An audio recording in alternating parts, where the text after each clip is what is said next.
Hiya fam, here to continue our topic of the modern age, gauging the current winds of change and the spirit of the age. It is unfortunate that that nihilism has steeped so many people, but it is good to see that there's been a winds of change and people are recognizing and searching for a deeper, more meaningful life, something with more value. Is very evident, I think, with so many people recently coming into the Catholic Church and whatnot, and also with things going on with Taylor Swift. I know I'm recording this as she plans for family life. There's been, it seems like, hesitancy towards having children, and I see that evident here in this song, Antihero, I've been meaning to discuss for quite a while. In her song Antihero, she herself commented that it's kind of like picking at the things that she dislikes about herself. Hiya fam, here to continue our topic of the modern age, gauging the current winds of change and the spirit of the age. It is unfortunate that that nihilism has steeped so many people, but it is good to see that there's been a winds of change and people are recognizing and searching for a deeper, more meaningful life, something with more value.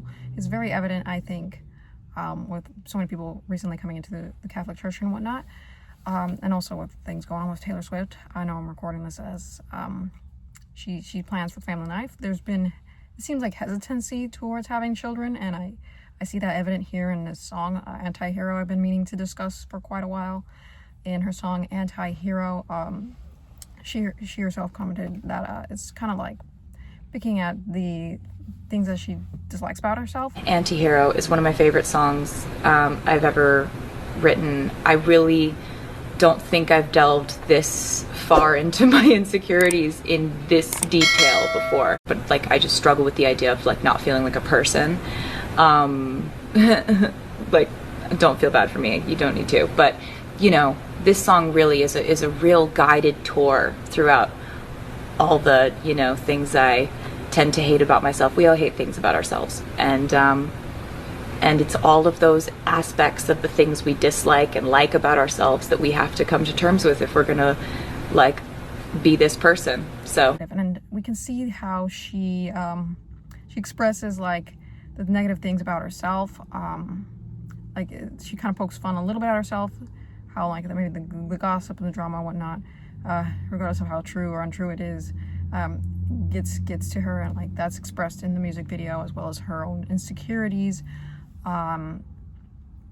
like how she has the body image issues and whatnot, and even though like the scene I guess was cut from the original video about her weight and whatnot, of getting on the scale and the scale almost, I don't know, exploding or something, or just saying that she's fat or something, I don't know, it was cut, but it gets at like the things that Taylor Swift quote unquote hates about herself, dislikes about herself. There's things that she hates about herself, and without knowing it, I think she reveals quite a bit about like the modern age and its you know, like fellow millennials and Zoomers, however you want to describe them, that generation. Like, why are they the way they are? Why is there, you know, there's not only materialism, selfishness, why is this hesitancy towards family? I mean, the things are changing now. The desire for family is there, pursuing family. I mean, I think, like, of course, celebrities are going to be interacting with a lot of like the materialism, the glamour, and hesitant towards family life, but it's just part of our human nature to desire that.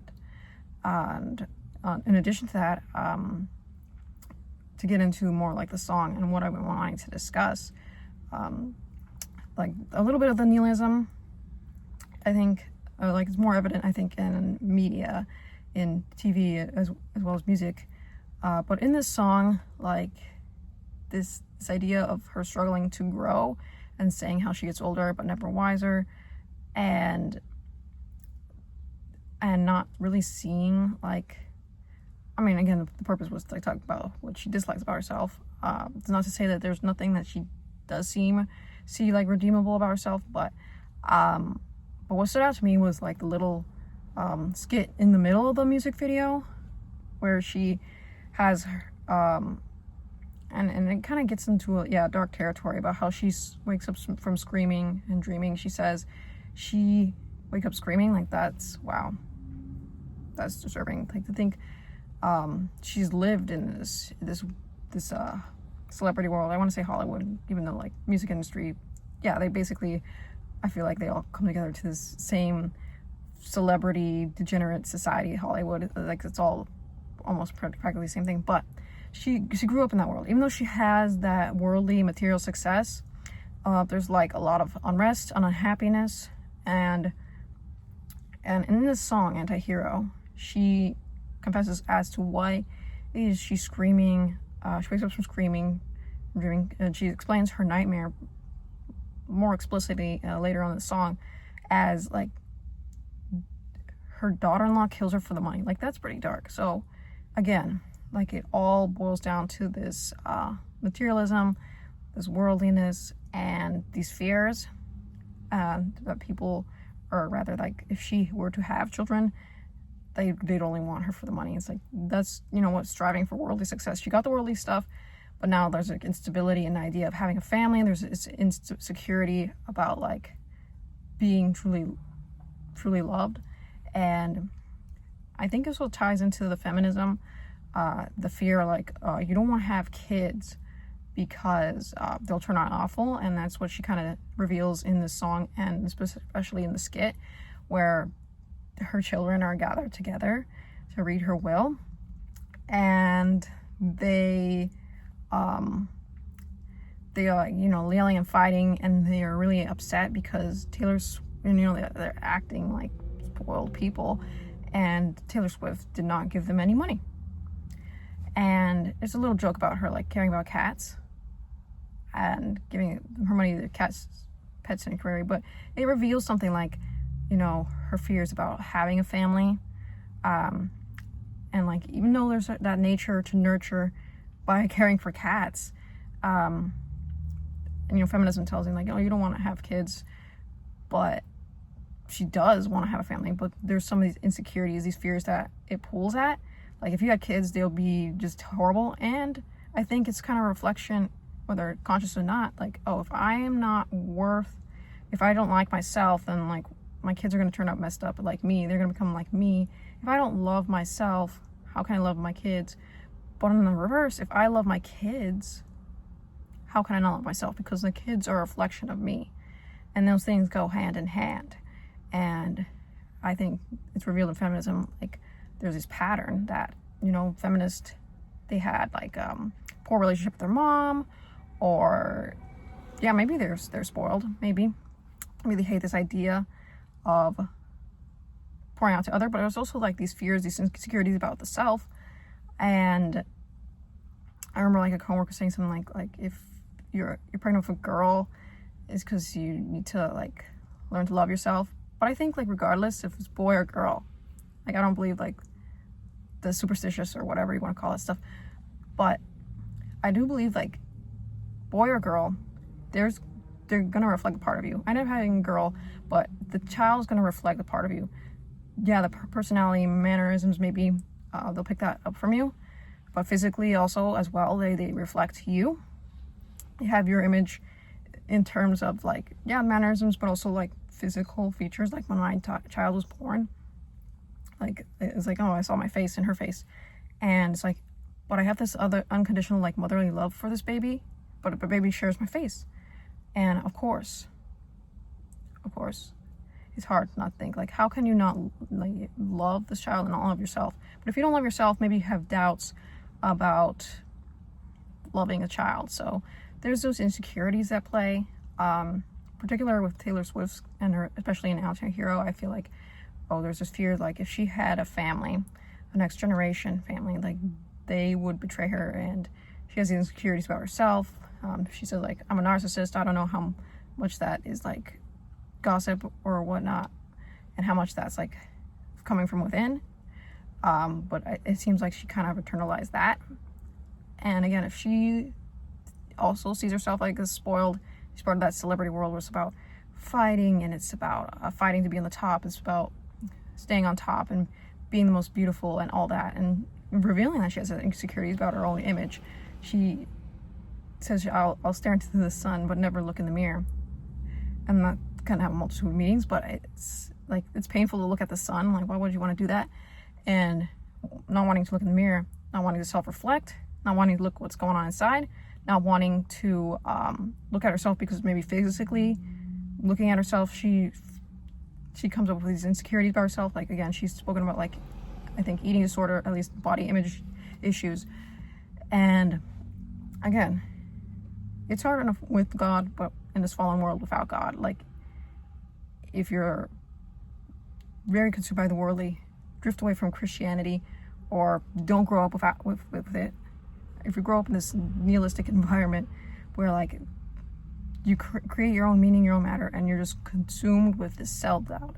If there's no God who created good, no good God that created good, like in Genesis it says, God created man in his image and likeness, and is good. It's very good.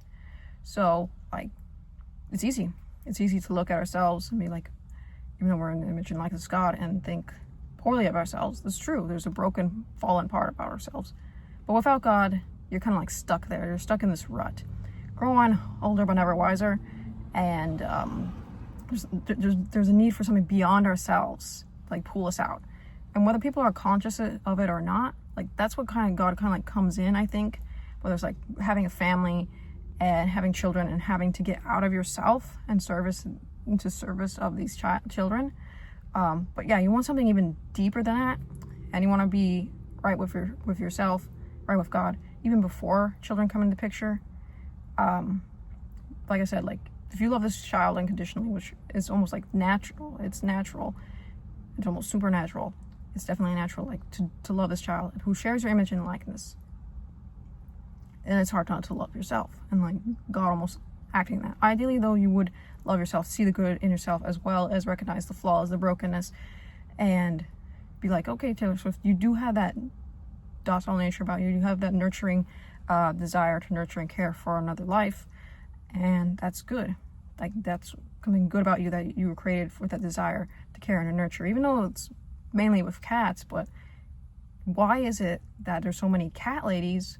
Like, you have that desire to nurture and to care for another life. You want something outside of yourself, but hesitant in regards to children. Well, there's a multitude of reasons.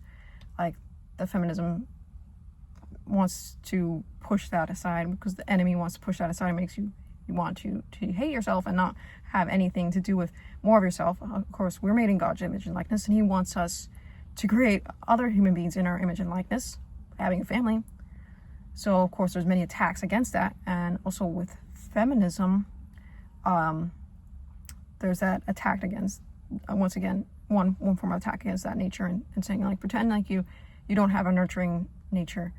Why feminism is so appealing, I think, not only because it's about, like, let's empower women, let's playing at the pride, but also playing at the insecurity and doubt and that fear of, like I don't want to create another person. Like, I'm messed up. Like, how am I supposed to have another human being and be responsible for another human being made in my image and likeness and also messed up? And the answer is, like, you're not on your own, and that there is a deeper purpose for life. And ultimately, God is good, and he created you good. God created you to love and be loved, and he does love you. He created you out of his love. And even though we are fallen, that's true, that's made clear in Genesis, that we are made good, but we're broken because of the fall. And we're called to create other humans. We're called to love and to nurture, particularly as women. And woman, she's like a natural woman, and that hopefully that she does get that healing and resolve a lot of those insecurities and things, and realize, like, there's something deeper to pursue than just material, worldly success, fame, fortune, and, like, there's a desire there to follow through and not buy into the lies that say, like, that you weren't meant for that. I think that is the enemy just trying to shut people down and saying, like, that human lives aren't worth it. Like, animal lives are, but humans aren't.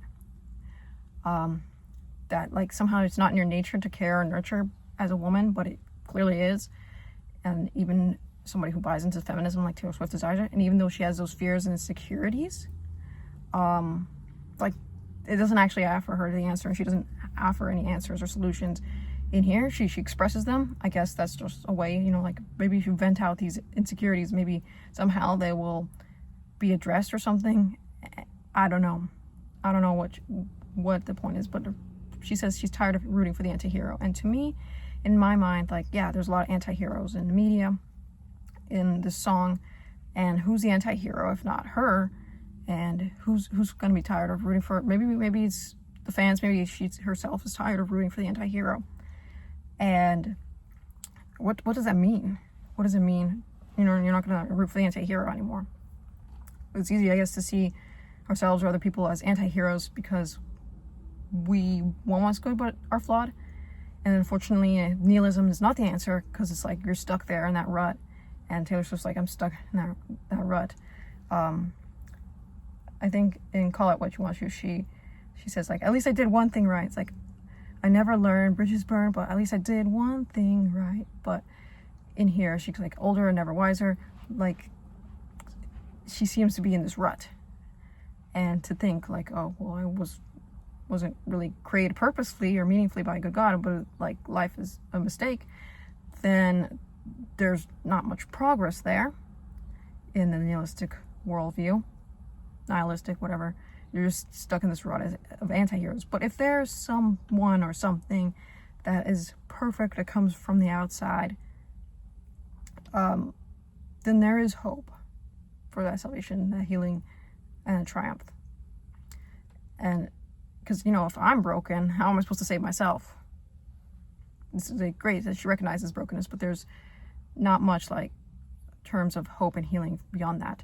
But hopefully it will be discovered. Ideally before becoming a parent, but even after, like God intervening by creating this other human being, and another soul is created and shares your image and likeness. And is it so hard to believe like there is a being that is responsible for your creation and whose image and likeness you reflect, even though imperfectly? And it's sad that people are stuck in that rut, but that I wanted to shine light and say, like, that you don't have to be stuck in that rut. Like, there is something beyond that. And it's even Taylor Swift unknowingly has it. It's like it's so close, but not quite there. She's stuck in this rut. She recognizes something is broken, that she has these fears and insecurities about a family, probably because of the environment she's in, like the celebrity Hollywood environment, but also just, in herself, her flaws and her brokenness, that she's hesitant about having a family. And I think that's a lot of people. There's other factors that play into that, but I think this is one of the big ones. And hopefully people can learn to see the good in themselves and follow that desire there, and not let the lies stop them from the desire to have a family, create a family. And they find that hope and that healing in whatever is holding them back. And that is my quick, that's my not so quick take on Antihero, in my hopes that that not only Taylor Swift, but like the whole millennial, Zoomer generation comes to open up a scene. I think they're starting to already. So Taylor Swift is now singing about having a family. Like, at first there was hesitation, and I think somewhere, I don't know if it was a lyric or what, where she said, like, I think I'll have a baby, but maybe not, and how people are freaking out and excited for her having children, because of course they love Taylor Swift, so why wouldn't they love to have more of her? However, now that she's like talking about like her man, like having more like her man, like, of course, if you love someone, you want more of them. So of course, if you're married, have your children, you're gonna marry them and start a family with them. Of course, you want more like them and want more of them. And hopefully you love yourself enough to want more of yourself too. And you find that in having children who share your image and likeness, your physical features, and sometimes your mannerisms, that hopefully you see like the good in yourself and in loving them. And again, so it's not going to be perfect, but my hope is that people figure that out before they have kids, like to love themselves and desire for more of themselves. So that's my final notes on that. Thank you, and God love you. Bye.